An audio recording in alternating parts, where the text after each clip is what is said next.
Sziasztok, ez itt a Movie Free Time, és ma a Splinter Cell Blacklistet fogjuk bemutatni. We keep playing catch up with the engineers. Sooner or later we're gonna miss. We hunt them down. Force them to make mistakes.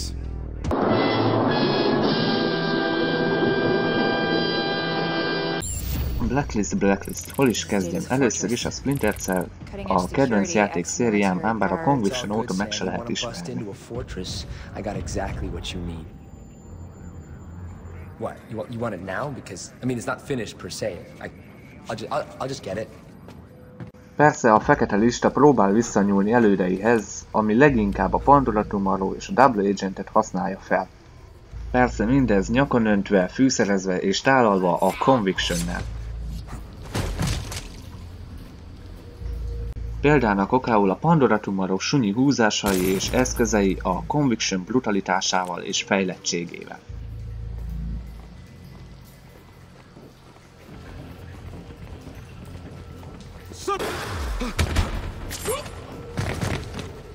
Vagy a Double Agent epic jelenetei a Conviction által használt látványorgiával.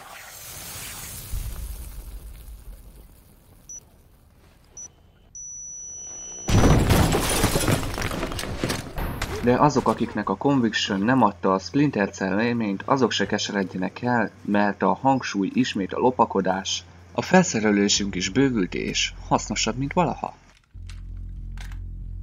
Kaptunk rengetegféle high-tech és kevésbé high-tech cuccot, amikből időkorlát miatt csak a TRI rotort emelnénk ki, amit ha egyszer megszereztünk, a legjobb társa bajban.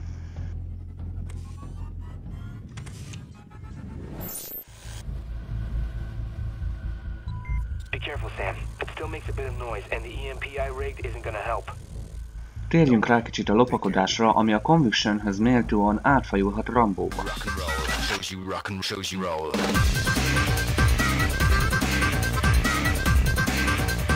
Nem megoldhatatlan, de nem ugyanaz, mint amikor sunyul az ember. És ha már sunyulás, említettem, hogy 3 módja is van annak, ahogy ott csinálhatod? Első lehetőség. Sunyulsz. Ölsz. És sunyulsz tovább.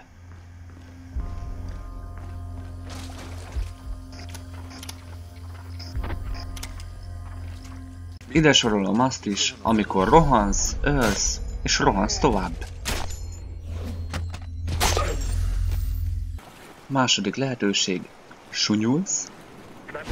Csak kiütöd. És sunyulsz tovább.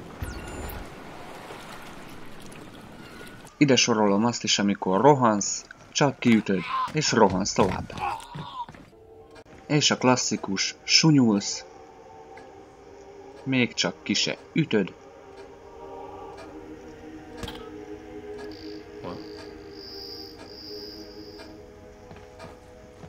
és sunyulsz tovább. A klasszikus fajtából is van csak rohansz kiadás, de 10-ből 9-szer Rambó szokott lenni belőle.